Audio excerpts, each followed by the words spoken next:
sounds in the knee. Yeah. Right. Sounds are really common, and I need to say this right now. Sounds is not your bones rubbing. Please don't let anybody tell you that. Okay? So ladies and gentlemen, today we have the privilege of having Anwar, one of Singapore's best physio that I ever encountered, okay, to join us in our channel, okay? Everybody, please welcome him. Yeah! Hello everyone, my name is Anwar and I'm the director at Limitless Physiotherapy. Okay, so just to share with you all my experience, in my many years of my active life, I kena so many injury, okay? And wow, we have known each other for many years, right? Yes. I actually don't want to know you. Know you means I got problem, okay? Well, I remember I got injured here, I got injured here, I got injured here, I got injured here. I don't know, everywhere, I got injured. And I've visited so many physio. I found that Anwar is the one that can cure me. So it has been many years, right? Yeah. Yes, it has been, and quite a ride. You've been a very good patient, always diligent with your homework. Okay, so I just need to say a caveat. This is not a sponsored video. I did not collect any form of fees, commission from him, not even one coffee. Okay, but I think really Anwar is one of the best. I want to take this opportunity to squeeze you dry and get some wisdom for everybody. Okay, I look forward to the grilling. All right, cool. Okay, so so to start off, how did you end up in physiotherapy? Okay, this is an interesting story. When I was quite young, about 5 years old, my younger brother actually had an accident. Oh no. Yeah, so we had to adapt our life quite a bit because it's a permanent disability that we live with. And it was interesting to see at that point of time, this was now 25 years ago, that there was a limit to how medical care could help him. And we can accept that there's no cure to the condition, but how do you move on with life now that you have this condition? You can't just leave someone there. You got to do something. You got to learn to live life in the new way. And what actually happened was, through the years of learning and growing, my mother actually started into this field of helping children and actually opened the first clinic in our home in Malaysia. So when I was about 10 years old by this time, and one of our roles, it being at home, was to sometimes look after the children so that the parents could have a little bit of a break. And through that, I sort of realized that, hey, I do want a career that sort of serves people, that there is gratification from doing it, not just monetary benefit, but actually some form of giving back to society. And by interning at her clinic later on after university, it sort of went, hey, I think I can do this. This is something I'm interested in. And that was the start of it. And before I knew it, I was in physio school and then a physio, and it's been 10 years now. I want to ask you, through my experience with you and with other physio as well, I find that why is it that you're able to have this special touch, they're able to spot the problem and give the right, sometimes non-textbook type of answer? Because a lot of the experience that I saw from very experienced physio, they use textbook answer to treat it, and it doesn't seem to work. For example, my hip injury, right? That you're the only one that can solve it, And I had this injury for a long time, and finally for you to just introduce that, the side lifting, and then it just solved my problem by 95%. I don't think we'll ever have 100%. That's an interesting point of view. And while I do actually use a lot of textbook answers, I think the most important role is to really listen very carefully. So in our sessions, you notice I talk a lot, but I'm always collecting data, and I'm a lot of times recording and writing down the things you say, comparing it against how you're moving. What is he complaining about? I see physiotherapy as we are a translator for your body. So I take what your body is telling us and I tell you what it wants. Wow. But the information comes from you. Okay. And that's when we can correctly identify. We say, okay, it sounds like this. Yeah. Let's confirm it. We'll do some tests, we'll touch, we'll get you to move, and we'll see. Hey, it seems like it. let's implement, and very important, let's monitor. One thing you get from me is I do send you messages once a week. How's it going? Tell me about this. What's about that? And from there, I don't stop. We edit, you edit, you edit until you always get it right. Wow. And that's the key, really. You never stop and always listen. Okay. So today, what we're going to do is we're going to ask Anwar the top, 5 to 10 common problems faced by people, maybe in Singapore and Malaysia or rest of the world. And what are some of the things you could do? Maybe in also your home to overcome this, or some of the do's and don'ts, right? Okay. So one of the biggest problem that almost all my audience have spoken to me about is knees. Knees got many problems. Number one common problem is a knee pain when you walk upstairs. When you reach a certain age, the knee pain just seems to come. I don't know why. Is it caused by aging, overweight? Some of them got this crack crack crack sound. Okay, and things like that. So far, I've used supplements on ginseng. All this could help, but not all. Maybe you could give a bit of a reason why this thing happened, especially uncle like me, 45 to 70 years old, this problem come out in a big way. And what are the common ways you can treat it? Okay, let's break that down a little bit. We look at one is the population, slightly older group, So in a slightly older group, we are looking at wear and tear over some time. And while it's not just aging, that's really important, a little bit like a machine. If you use it for longer, it's more likely to have a little bit of signs of wear and tear. But if you maintain the machine well, it's going to be okay. So that's the first, the age. The next thing you talked about is sounds in the knee.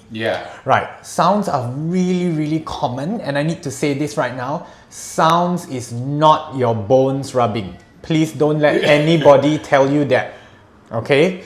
It's common. There are a lot of things. And what's really important is that the sounds are not painful. So non-painful sounds, crack, crack, crack, crack, but it doesn't hurt at all. So it's okay? It's fine. When it's painful, or when you notice a stuck sensation, you need to go stuck, then it can move better. That's when you need to approach a physio or a doctor to see that. Next thing I need to talk about in that situation is the stairs, right? So you mentioned going up, and a lot of times it's also going downstairs. Yes.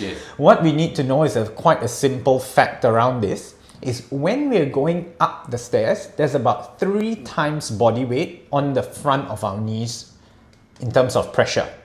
And when we're going downstairs, there's about 7 times body weight going through the joints of our body. So now you mentioned, is it age, is it weight, is it lack of activity? The answer is all of the above. So if you are heavier, of course 7 times your body weight is a lot more pressure on your knee. 7 times when going downstairs. And when you're not really active, you haven't done strengthening. Now this is very important. Resistance or strengthening exercise is one of the most important types of exercise for healthy aging, because as our muscles are strong, it will take pressure off the bones. When you're walking up and down the stairs or standing, whether you like it or not, your body weight is going through your joints. Now you have the choice whether your muscles help reduce and disperse that force, or it just goes straight into those joints. So that's why maintaining healthy muscle function is super, super important. And when you do healthy muscle function with strengthening, good nutrition and protein to maintain muscle function, a lot of times you can be extremely comfortable going up and downstairs. You can run upstairs even if you're 80 years old. Really? Yes. What are some simple tips you give us? Okay, I'm going to give you top 2 things. Strength exercise.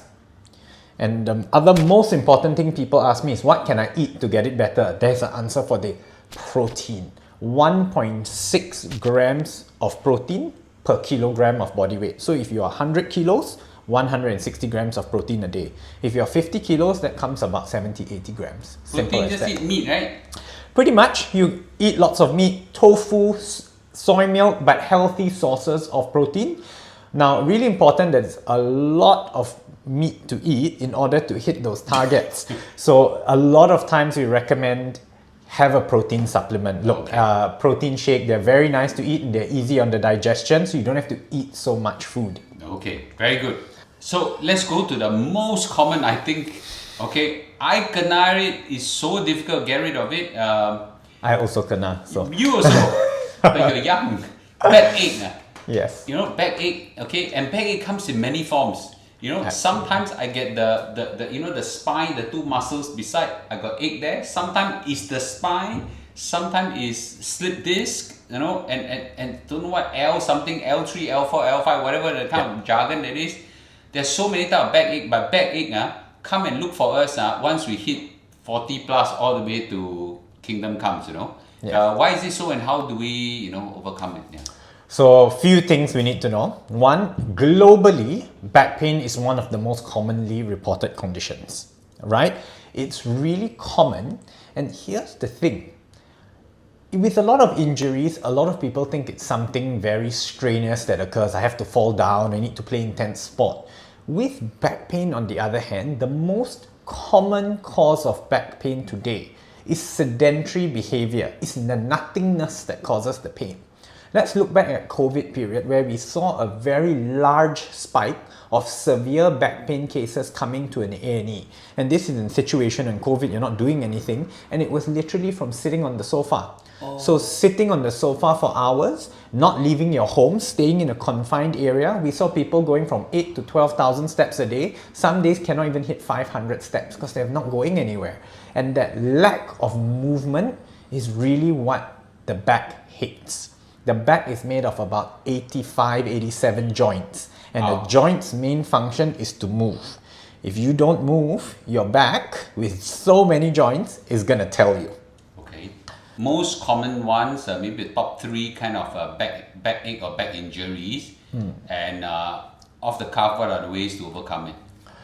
Okay, so I think the most common times, at least I can say from what I see, is actually chronic back pain. Chronic back pain is back pain that people have had for a long time. Now, once it reaches this stage, there's no point saying it's a muscle, it's a disc, it's a this, it's a that, it's a everything. You've lived with it for a long time that your whole body has shifted. So it's about trying to get the system to work as normal as possible rather than just trying to fix one part. Because even though maybe it started as one part, the second part starts to change for this, the third part starts to adapt, and it just becomes really messy. And we need to start fixing lifestyle factors to try to make it better. Top tips to get rid of back pain really is posture. See, you just immediately, I said posture, straight away do this. And that's what a lot of people think, that posture is an upright, rigid posture. Posture, in a nutshell, is being relaxed. That's one thing. So, you know, if I had a backrest, I'd really lean into it, use that. Stay as relaxed as possible rather than rigid. You want to work less, not more. And number 2 is don't be in the same posture for too long. I'm going to give you this quick sample. You know, if I hold this phone like this, it's not tiring, it's not painful. Now, let's say you go in a Zoom meeting about 45 minutes to an hour. Pretty common, right? Not moving at your chair. Don't let go for 45 minutes to an hour and tell me how your arms feel. It'll feel horrible. So if that happens to your hand, that's the same thing happening in our back. We just don't move enough. And that's really one of the biggest sources of it, that prolonged sedentary behavior. Secondary, most common you see from injuries. I see a lot of sporting and active adults, and they see some kind of lifting injuries or running injuries that strains the back. But really, it's more in the nothing group rather than in the very active group that actually see a lot of back pain. I see. Okay. Are there exercises later you can teach us, like, you know, like everyday exercise so as to keep ourselves in check? Yeah. So with back pain, first caveat, everyone sort of presents differently. So as I said earlier on, listening to what people have to say, and if they don't know, correct, get the answers out of them, or just at least think about this and tell me next week. You know, getting the answers is really going to help us guide an assessment and then give you a treatment plan. It's not so much you have back pain, no matter who you are, I will do the same test and I'll give you the same program. No, it's I really need to listen. I will do fairly similar tests, but some special tests based on what you complained about, identify that and come up with a treatment program that's staged. phase 1 do this, phase 2 do this, but one thing I can do is there is a basic program designed by this researcher called Stuart McGill, and it's pretty much safe for everyone. Is it effective for everyone? Not always, but at least it's safe, and worst comes to worst, you get a really nice core out of it. I like it. Yeah. Why not? Yeah. Simple, easy, and no drawbacks. Wonderful. Okay. So the other problem I encounter is stiff neck. Then sometimes got pain here. Then I like to massage. Don't even know where to massage. The kind of thing, and I think I encounter it more when I'm, the kind of thing, or you. Yeah. Absolutely. So yeah, is this common? Absolutely. I would say for neck and back pain, I see at least one every single day. You're and I'm kidding. here 6 days a week, so that's every day. If I get an emergency phone call, please slot me in today, it's probably a neck or a back coming in. Yeah. So super common. Why?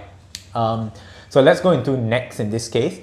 Very similar to lower backs where we talked about posture, but now a little fun fact about the head. Our head weighs on average about 5.5 kilograms. Mine bigger, mine heavier. Sometimes some people smaller. Oops. But what's important is to know that this 5.5 kilograms is just being supported by these small joints here, and that each neck joint is only about this big, right? So we have a 5.5 kilograms sitting on about 7 structures about that big, right? So that's a lot of force, and that's provided the neck is here. Okay, so we've got 5.5 kilograms. As we go forward, it starts increasing the amount of weight that you carry. Much like this, if I hold this here close to my body, this doesn't feel so heavy. The further I carry it away, in this case, the heavier it gets. There is some research to show that when your head is around this position, which is quite common when we are sitting using our phones, or after a very intense typing, you are all looking crunched up like that, it can go up to 27 kilograms. And if you've ever carried 27 kilograms in your hand, you know that's a very heavy weight. And if you're holding that 20 minutes, 30 minutes, 40 minutes, of course, your muscles are gonna get super tired. Once they are tired, it's very much like going to the gym. After you've gone and you feel sore after that, it doesn't matter what you do, everything is sore. That's why once you set it off, it's just sore all the time. So it's really important to realize that are we doing activities that's good for us or straining it? And if we are straining it, are we actually fit enough to handle that strain? So normally when I do this, I put 20 over kilo of weight on my head. Correct. So when I do this, same thing happen. Correct. Oh, well, it's a lifestyle. It is a lifestyle problem, right? Yes, it is. So a lot of it, we give tips on how to reduce that. And I think with the handphone, it's really difficult. We can't ask people to hold up their phone. It just doesn't make sense. But it's just about limiting the amount of time you're there. And if you've realized you've been focusing 5-10 minutes, take a break and move in the opposite direction. So if you're spending like that, go backward. Give it a bit of a stretch. Okay? And then same thing on the computer, try to limit. There's something called the Pomodoro technique. It's just a little timer. You put it there. Every 30 minutes it rings. You can just use your phone. Once you're at the computer, every 30 minutes you just have to snooze it. Once it hits, you just do a quick stretch, quick movement, 30-second break, get off the chair, come back. That resets your posture and gives you a really good break. What a good advice, man, guys. Okay, simple like that. Yeah. Just like that, and just lift up gently, a little bit. Yeah. And you want to make this more challenging? Flap the arms. Flap the bird. So you'll feel that working.